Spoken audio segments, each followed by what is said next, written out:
This week on Storyboard, we have Anupriya Acharya, CEO, Publicis Groupe South Asia, speaking to us about the festive season and what new opportunities and business models excite her as a leader. We are in conversation with cricketer Rohit Sharma and Sunil Gupta, Senior Director, Adidas India, on their collaboration for the launch of a sustainable apparel collection for the Indian market. Hello and welcome to Storyboard. I'm Shibani Gharat.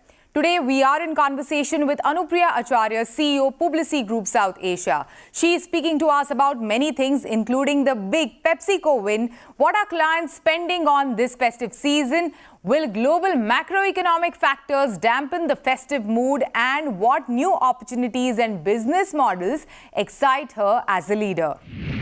Anupriya, welcome to CNBC-TV18. My pleasure. We are meeting in person after 2 years.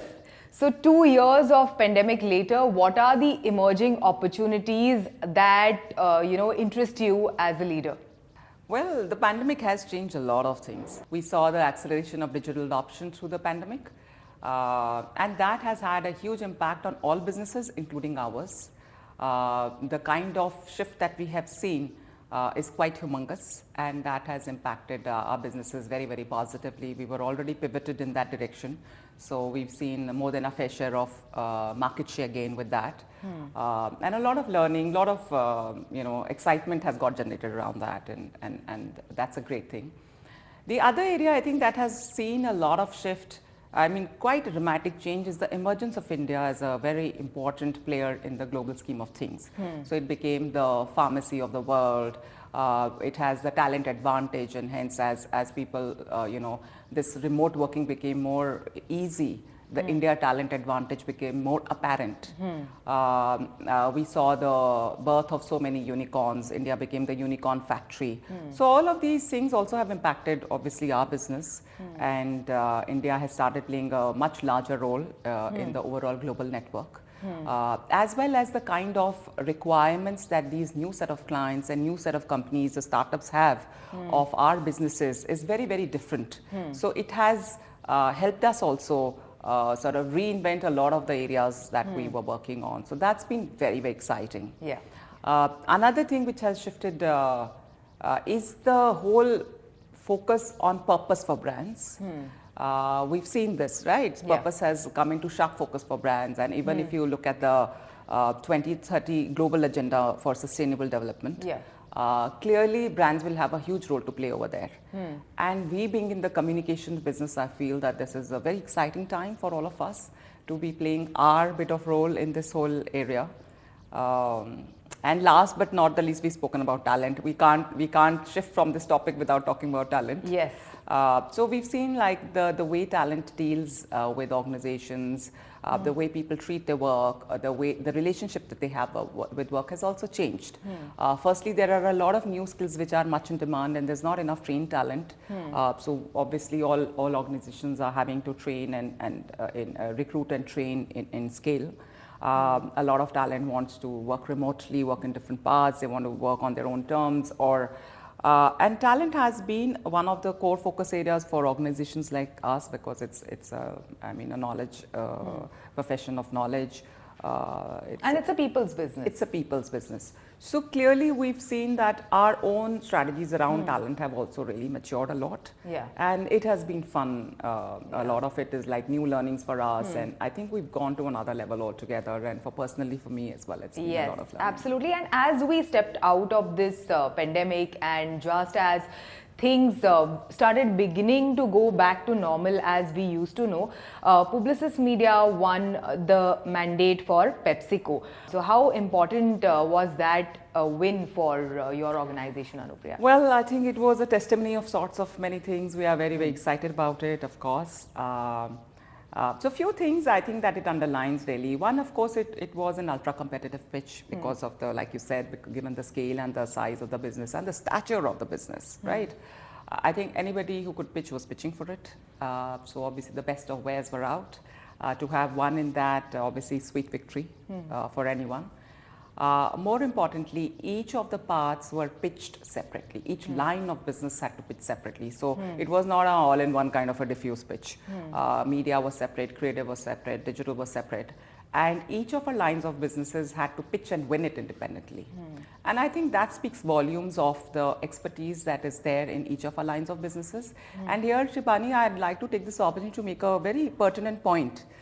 A lot of conversation happens around this whole integrated offering. Integrated offering doesn't mean that there is a diffusion or suboptimal independent services.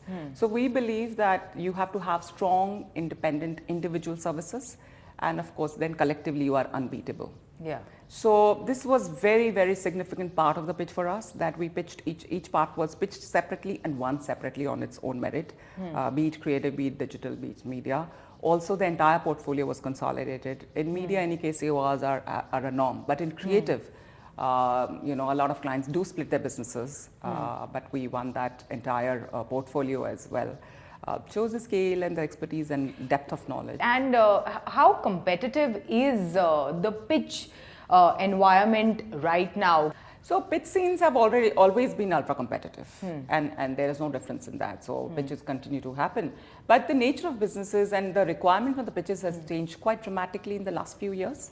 So we find, for example, increased requirement for specialist expertise, like agile content, commerce, performance. All these areas were more like an add-on earlier, but now they're becoming very core to pitches, where it is important for you to be able to have demonstrated expertise in that.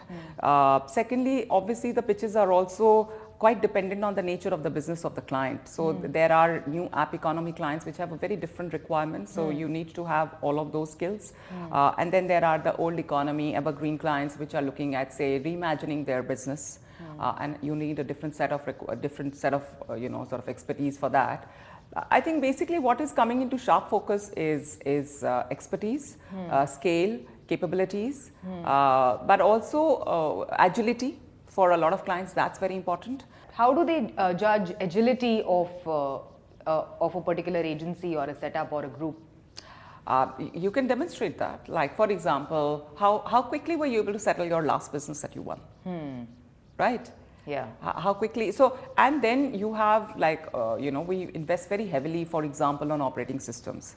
We demonstrate that how some of the tasks that linearly take so much time, you know, with the usage of this, you are able to trash all those timelines and be, you know, agile in the market, and so all of that.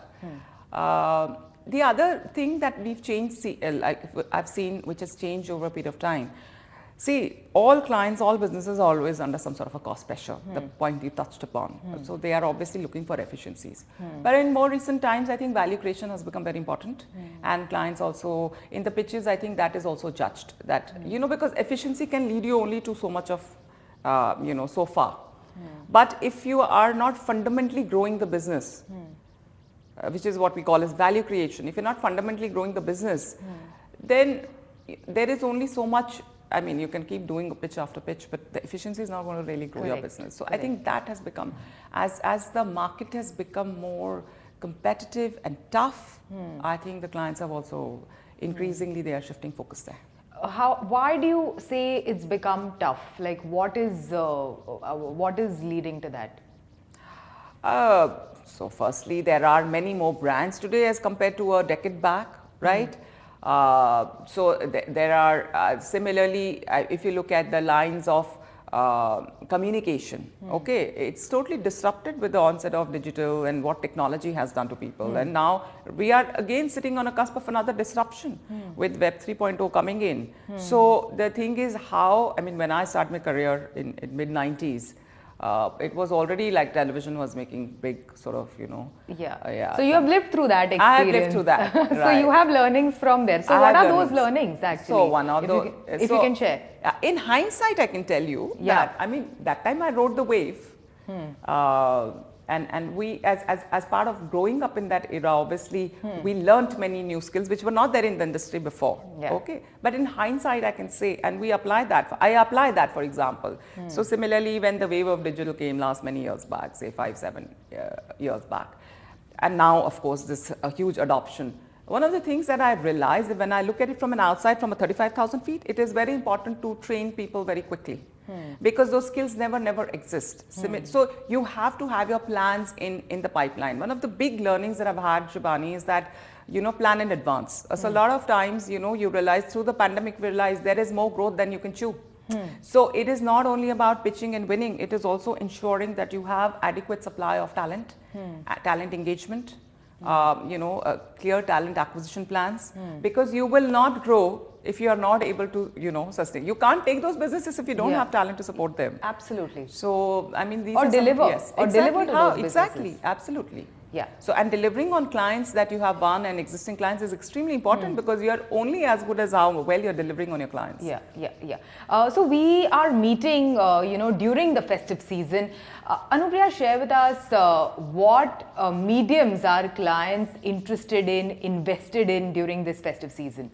During the festive season, clearly we will see an emergence of a lot of other media as well, because as you're aware that a lot of categories come into play during the festive season, which are not there possibly through the year as much, like your automobiles, consumer durables, and many other apparel, fashion, a lot, gifting. So a lot of those will come into play, and on the other side, obviously, all the publishers across media ensure that they have a lot of original content, cricket and all of that. So which generates a lot of interest in the consumers as well. So during the festive season, we expect a lot of growth even on all the other channels, including print, including experiential marketing, out of home, all of that. So we expect that. But some of the players and sectors that you mentioned, auto, FMCG, consumer durables, they are all facing supply chain issues, cost, inflationary headwinds, of course, the global impact of inflationary headwinds on their businesses. So do you think that will dampen the festive mood for us? So there is no doubt that the global environment has been worsening. And it is having some headwinds in India. For example, we can see the funding winter, very early setting in of the funding winter, and it will have its impact on the startups, which have fueled a lot of advertising in the last few years, right? So that is there. Having said that, one is the fundamental economic indicators all are still showing steady growth. That's great. Festival is always an important time for Indians. So I think the festive season should not be an issue. I think we will see growth in that. And more importantly, Shivani, the long-term parameters for India are very strong. So, we cannot approach the market one season at a time, right? In the long term, I mean, a lot of people argue that it is the decade of India, right? And the huge domestic market that we have, I think is a huge opportunity, which is the reason it's so attractive for all the global advertisers, attractive for all the Indian advertisers. So that is not going to go away anywhere, the advantage that we have as a huge domestic market. So I think in the long term, any case, it's a strong view. A bit of caution, of course, has never hurt anybody. So that we will continue. That's what everyone has been saying for the past 2 years. Exactly. What will be the key focus areas for the group in the coming months? So one, of course, we'll continue to invest very heavily in capabilities and capacity. I spoke about that. It is very important both are very important for growth. So we'll continue to focus on that. Talent is going to be extremely important focus area, because these are very tied with the capacity and capability. You can't build that without a clear talent strategy. So that will continue to be very important. And last but not the least, I spoke about purpose being important to brand. And I talked about the fact that we are very excited being in the communications area to be able to play our role in that. So that is an area that we will surely focus on. Help brands, help businesses, reinvent their business around purpose and play a little part around. Great. Having said that, Anupriya, about the talent and talent strategy, you mentioned it's really important to train the talent pretty quickly. But how do you acquire and attract the talent that has been moving away from this industry to other businesses and other sectors? The key thing is that, is it an attractive profession, right? And I believe it is, despite all the sort of talent challenges and all of that. I mean, there is something which is there in this business which keeps it alive decade after decade after decade over centuries. This is not a business which has gone up and What gone is attractive to you about this profession, and how has that changed over the years? From the outside, it was very fascinating. Like a lot of people that I've interviewed later, I've realized people have just come in out of fascination and they didn't really know much about the business. And plus, I come from a small town where there was no way of advertising also. So it was all very new for me. Yeah. I got placed in media because I came from a science and maths background. So I think it was a fascination, but what has kept me in the business is more important. What has kept me in the business is that constantly you are learning new things. Because you have to be on top of consumer insights and on top of consumer behavior and trends, and hence, so which means that you are always pushed to the edge as well. So you are always very contemporary in that sense in your thinking, right? Whether it is new tools, whether it is consumer insights, whether you are close to the economy, what are happening, how various categories impact each other. So you have a very inside view of the consuming economy. So all of that makes it a very plus, unlike in a lot of other industries where you become very sort of straight-jacketed on areas that you're specializing in. I think that here you get a ringside view of a lot of things. Yeah. So that has been very interesting. I find the culture very interesting. It's fairly open, not very straight-jacketed. People are happy to have fun, and so that has suited my temperament as well. So I have had opportunities over many years, over decades, to move on to other businesses, but I have chosen to stay. And great. All right. Thank you so much. Thanks for joining us today. Yeah, thank you very much. Lovely meeting you after such a long time. It is time for a short break. On the other side, we are in conversation with cricketer Rohit Sharma and Sunil Gupta, Senior Director, Adidas India, on their collaboration for the launch of a sustainable apparel collection for the Indian market.